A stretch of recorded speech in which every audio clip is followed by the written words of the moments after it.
Spring comes late in Bethany. It takes time for it to arrive. And now that time is here and the evenings are balmy. And I stand here in this room, leaning against the wall, and I can feel the cold of the stone.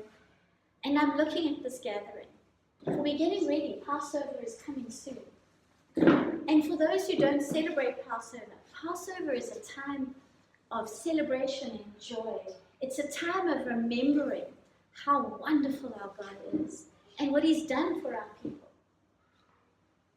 And as I look, I can see Martha over there, my sister.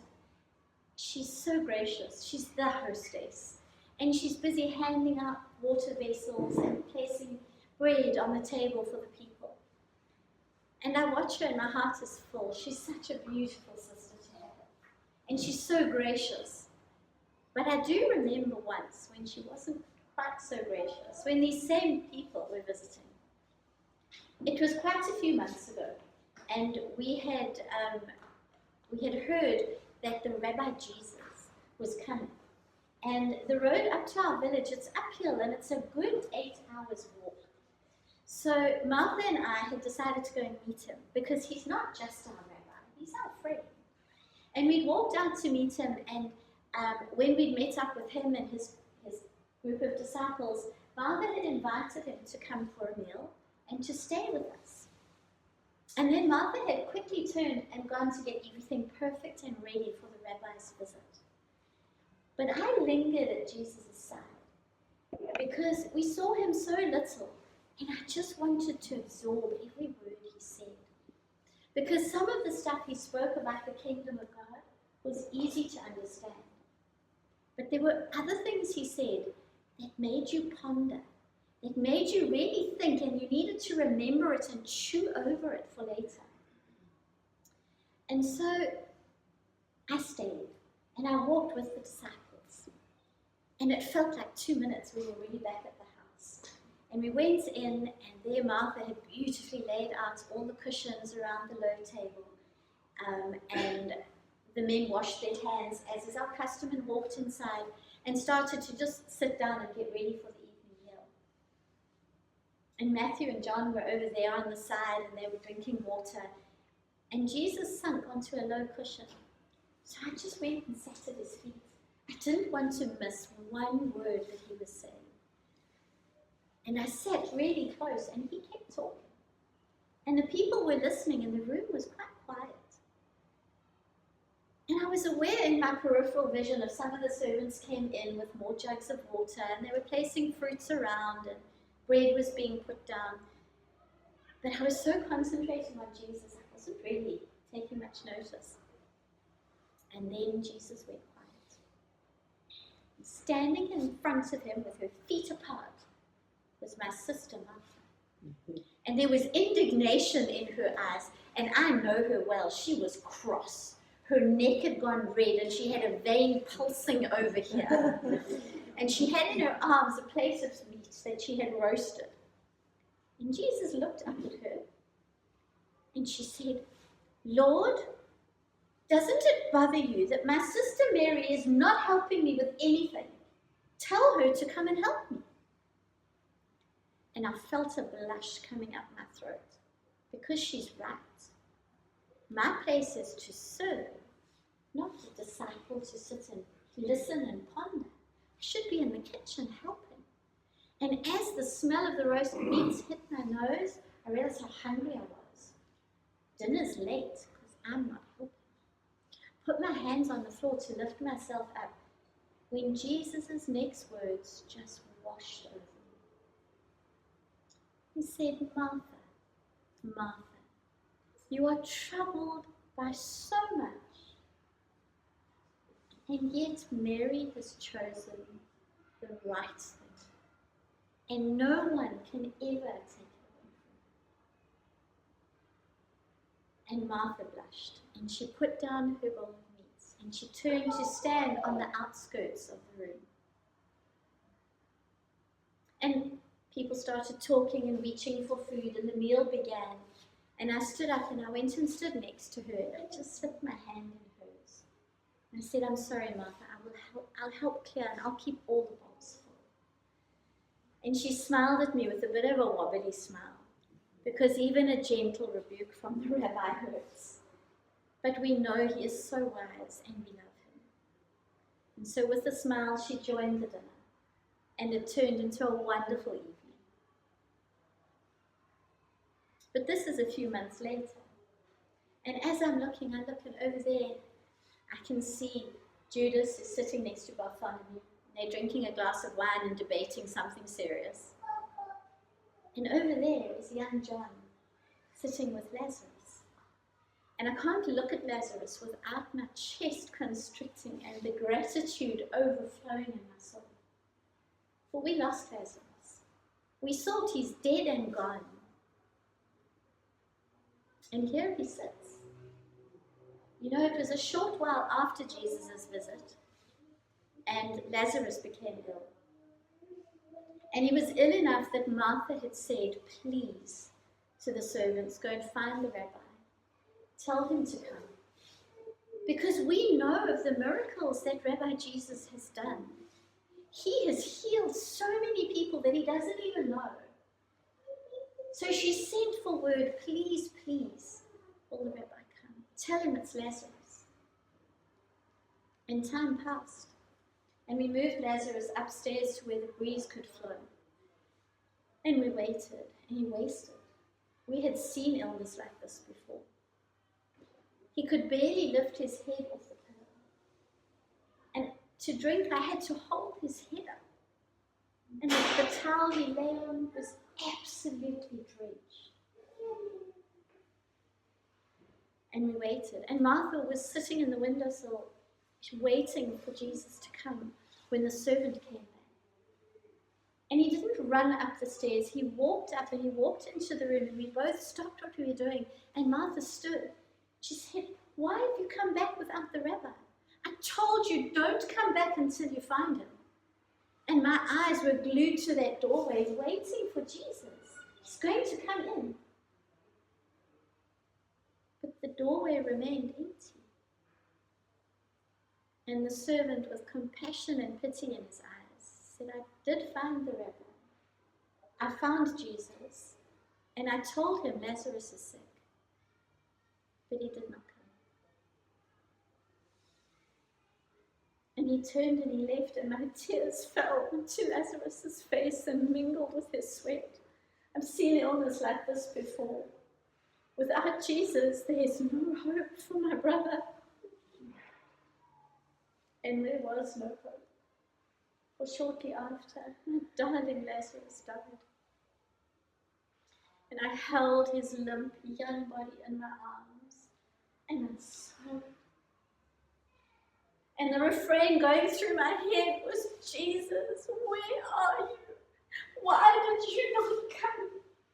Why did you not come for Lazarus, whom you love? And with Martha, we laid him out.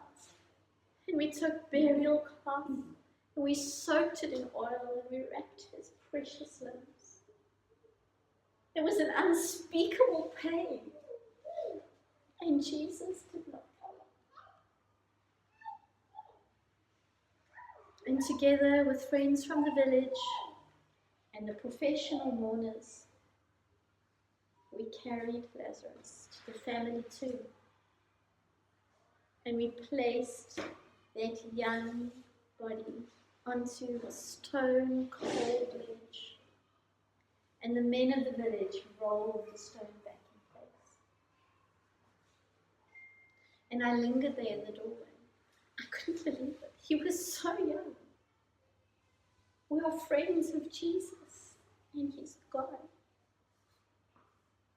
And Martha took my hand in hers, and together we walked back to the house. It's just us now. And the village and the mourners came in to mourn with us. And they cried with us. And we spoke of Lazarus. And they ate with us. And for 4 days, we mourned the loss of our beautiful brother. And on the 4th day, someone came past and said, the Rabbi Jesus has come. He's in the village. And immediately Martha got up. And you know, she cared for me and loved me. She'd been so strong while I railed against the world, while I was cross with God and angry with Jesus. You could just see the pain in her eyes, but she said nothing. And now, beautiful Martha picked up her shawl and went out to meet Jesus. I couldn't. I just couldn't. He didn't come.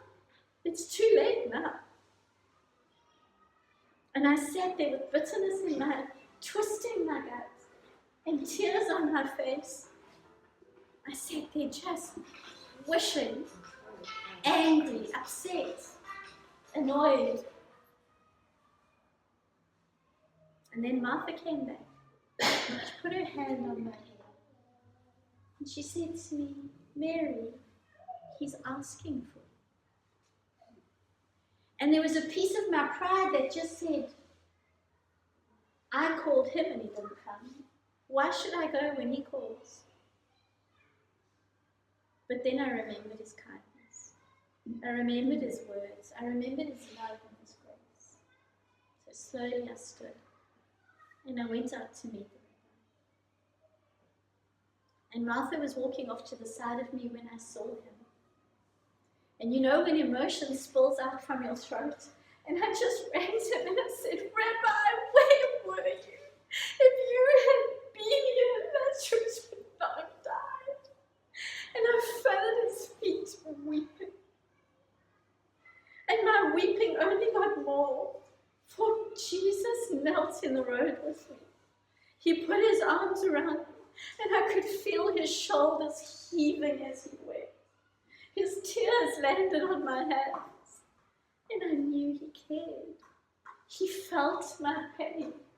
He understood my loss. And a slow peace started to invade my soul. And when we had done weeping, we wiped our faces, and we stood and we walked to Lazarus' tomb. And I thought he just wants to worship, to say goodbye, to mourn, to say those prayers over Lazarus' resting place.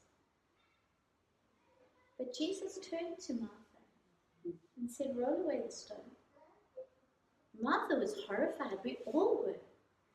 After 4 days, the burial fragrance is not going to cover the smell of death and decay.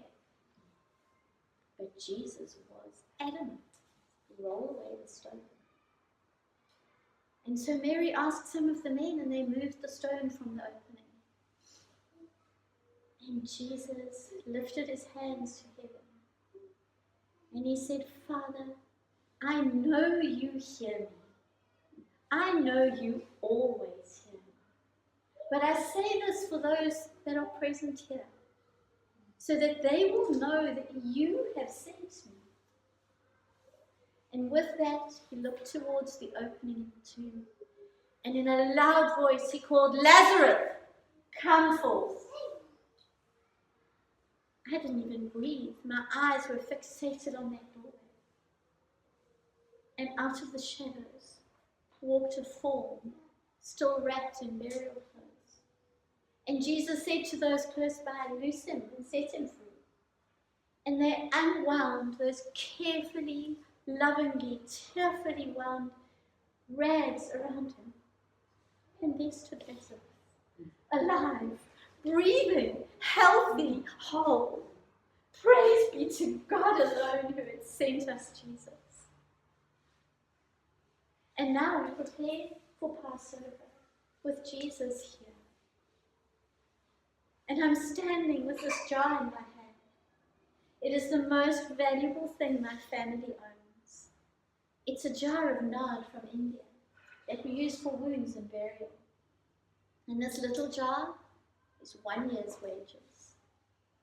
But it's the most extravagant and the most beautiful thing I have to give to the Rabbi. And I want to give him my all and my everything. For I love him and I know that he is sent from God. And so without looking at the people around, I walked through the noise and the chatter. And once again, I settled at Jesus' feet. And as I broke open the jar, the fragrance filled my nostrils. And I took one of the bowls and I put it underneath Jesus' feet. And I poured the oil lavishly over his feet and legs. And I pushed it into his skin. And then I realized I hadn't bought a cloth to come and dry the excess oil. So I undid my hair. Because that is a woman's crowning glory. But it is as nothing before Jesus in honoring the rabbi from God. And I took that hair and I just rubbed off the excess. And as I finished, I realized that the room was quiet. Everyone was looking. And Judas was standing over there, his wine glass now empty. And he said, "What a waste. We could have sold that and used that to feed the poor." And I heard Peter mutter something about it probably wouldn't get to the poor if Judas had anything to do about it. But I was most aware of Jesus' eyes upon me. And as he answered Judas, his eyes never left me.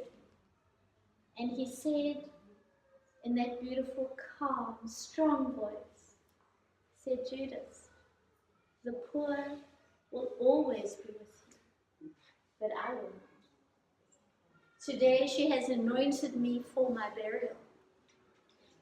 And what she has done today will be remembered everywhere where the word of the kingdom goes. People will hold the story in memory." And quietly I picked up my broken vessel and I picked up the football. And I moved to stand at the end. And the tears were brimming. For this wasn't the first time Jesus had mentioned his death. And I know tomorrow he goes to Jerusalem to celebrate Passover. And I know the temple priests want him dead. And it's a volatile city. But as I turned and looked, his eyes were still on me and he smiled. And I knew he has been sent by God. And he is doing the will of the Father. And whatever that will is, I have peace in my heart. Because he is being sent by God. And God's kingdom will come. And so I go back to the kitchen to help Martha finish preparing the meal and prepare for Passover tomorrow.